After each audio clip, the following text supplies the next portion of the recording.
Hello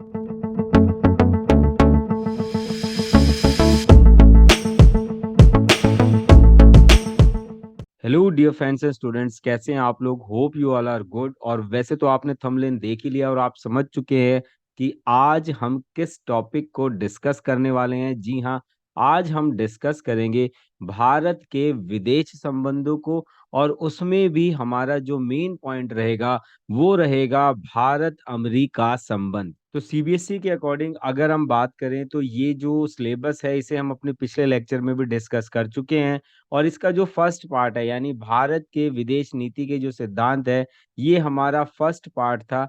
इसे हम already discuss कर चुके हैं। तो जिन फ्रेंड्स और स्टूडेंट्स ने इस वीडियो को नहीं देखा है, मैं उनसे रिक्वेस्ट करूंगा कि वो इस वीडियो को यहीं पुश करें। और इससे पहले की जो वीडियो है उसे जरूर देख ले ताकि आप इसे उससे कनेक्ट कर पाएं। और आज के इस लेक्चर में यानी कि पार्ट 2 में हम डिस्कस करेंगे अन्य राष्ट्रों के साथ भारत के संबंध में, मुख्य रूप से अमेरिका को। तो चलिए without wasting any more time शुरू करते हैं हम अपने आज की क्लास मेरे यानी लेक्चरर उदय कुमार के साथ।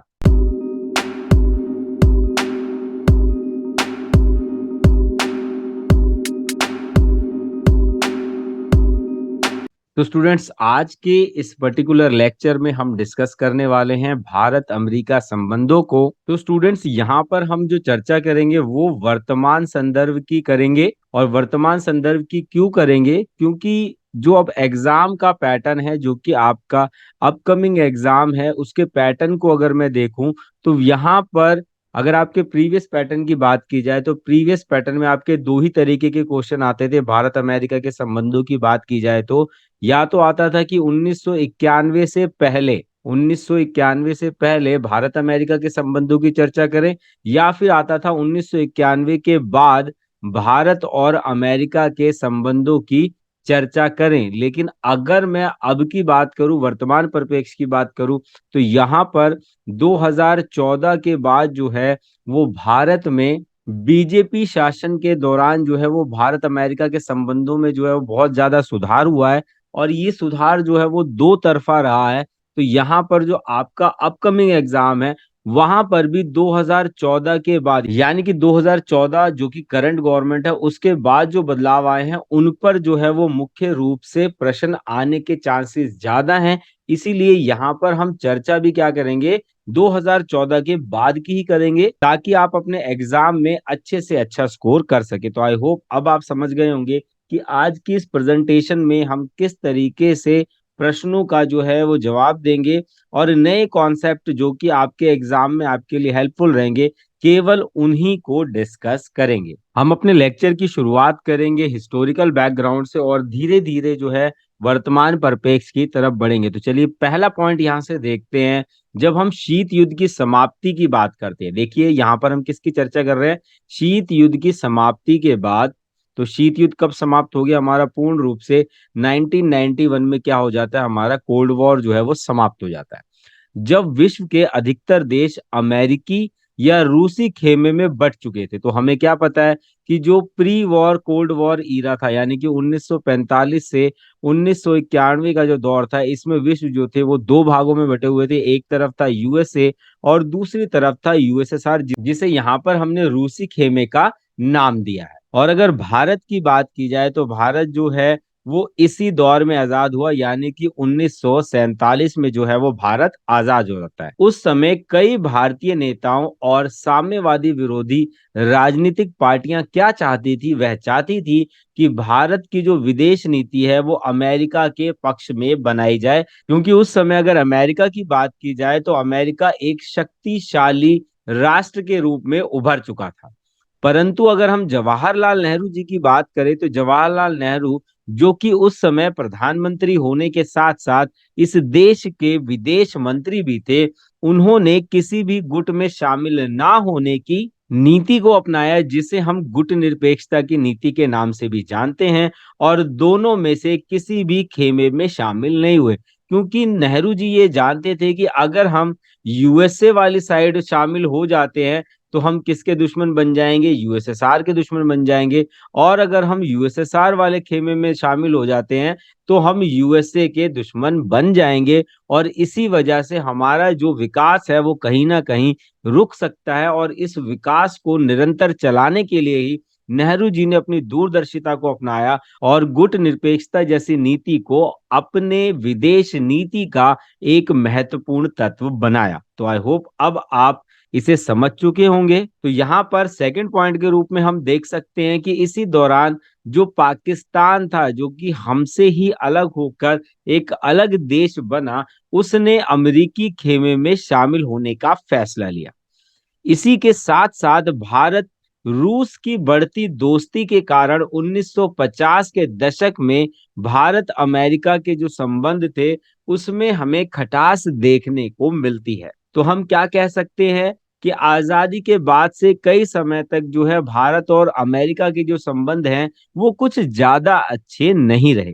अगले पॉइंट के रूप में हम देख सकते हैं कि 1990 के दशक की बात की जाए तो भारतीय आर्थिक नीति में बदलाव के परिणाम स्वरूप भारत और अमेरिका के संबंधों में कुछ सुधार देखने को मिले, तथा पिछले एक दशक की बात करूं यानी कि वर्तमान समय की बात करूं तो इस समय में इस दिशा में अभूतपूर्व प्रगति हुई है। यानी कि भारत अमेरिका के संबंधों में जो सुधार है वो पिछले दशक से देखा जा सकता है। आगे हम देख सकते हैं कि यहाँ पर भारत और अमेरिका के रिश्तों में उस समय गर्मजोशी शुरू हुई जब वर्ष 2014 में माननीय प्रधानमंत्री नरेंद्र मोदी ने अमेरिका का दौरा किया और वहां के राष्ट्रपति बराक ओबामा के साथ कई बड़े नेताओं एवं उद्योगपतियों के साथ बैठक की। तो देखिए यहाँ पर जब नई सरकार आई, जब एनडीए सरकार आई, तो इसने क्या किया, इसने बाहर के देशों के साथ अपने संबंधों को सुधारने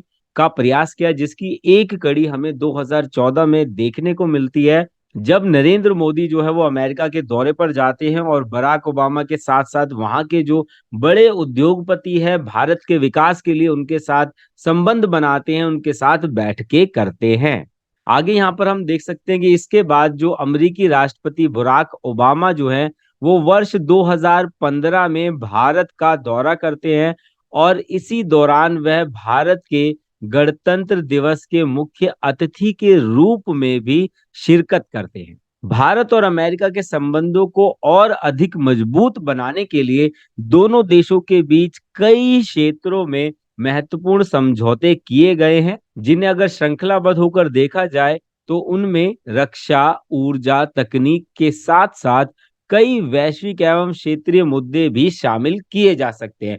ऐसे ही कुछ उदाहरण जो है वो हम अपनी आगे की स्लाइड में डिस्कस करेंगे, जिसमें सबसे पहला हेडर है रक्षा संबंधी समझौते। रक्षा संबंधों की अगर चर्चा की जाए तो यहाँ पर सबसे पहले पॉइंट के रूप में हम देख सकते हैं कि भारत अमेरिका से 24 MH-60 तथा 6 अपाचे लड़ाकू हेलीकॉप्टर जो है वो आयात करेगा। तो देखिए ये दोनों देशों के लिए अच्छा है। भारत को जहां एक तरफ तकनीक मिलेगी, वहीं दूसरी तरफ अगर हम यूएसए की बात करें तो इसे जो है वो इकोनॉमिकल जो फायदा है वो पहुंचने वाला है। अगले पॉइंट के रूप में हम देख सकते हैं कि भारत अमेरिका से उन्नत रक्षा प्रणाली, हथियार एवं गैर हथियार युक्त ड्रोन विमानों को आयात करेगा। तो ड्रोन विमान जो हैं वो हम सभी को पता है कि वो मानव रहित होते हैं, जिससे कि मानव को युद्ध में कम से कम क्षति पहुंचे।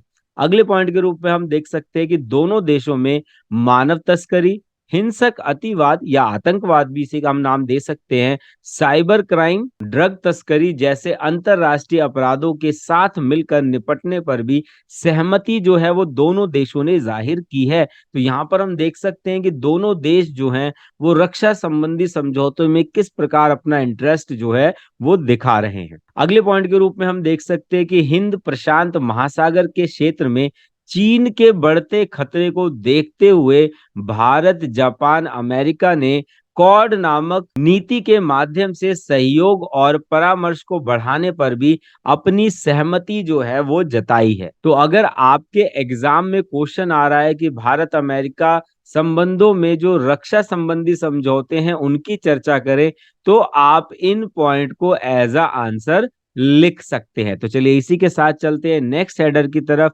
जो कि सकारात्मक बिंदुओं में ही गिना जाना चाहिए। अगर आपके एग्जाम में क्वेश्चन आ रहा है कि भारत और अमेरिका के संबंधों के सकारात्मक परिणामों की चर्चा करें, तब आप इन हेडर्स को लिख सकते हैं, जिनमें सबसे पहला है ऊर्जा और तकनीकी के क्षेत्र में सहयोग। ऊर्जा और तकनीकी के क्षेत्र में सहयोग की अगर हम बात करें, तो भारत की जो कंपनी है, जिसे हम इंडियन ऑयल कॉरपोरेशन के नाम से जानते हैं, और अमेरिका की जो एक कंपनी है जिसे हम ऑक्सान मोबिल एलएनजी लिमिटेड के बीच प्राकृतिक गैसों के आयात पर सहमति हुई है। यानी कि अमेरिका जो है वो भारत को प्राकृतिक गैसें आयात करने पर जो क्या करेगा, उसको मदद करेगा। नेक्स्ट पॉइंट के रूप में हम देख सकते हैं, भारत में नवीकरणीय ऊर्जा के क्षेत्र को विकसित करने के लिए भी अमेरिका भारत में 600 मिलियन अमेरिकी डॉलर का निवेश करेगा। नेक्स्ट पॉइंट के रूप में हम देख सकते हैं कि अमेरिका भारत में 6 नए परमाणु ऊर्जा संयंत्र स्थापित करने में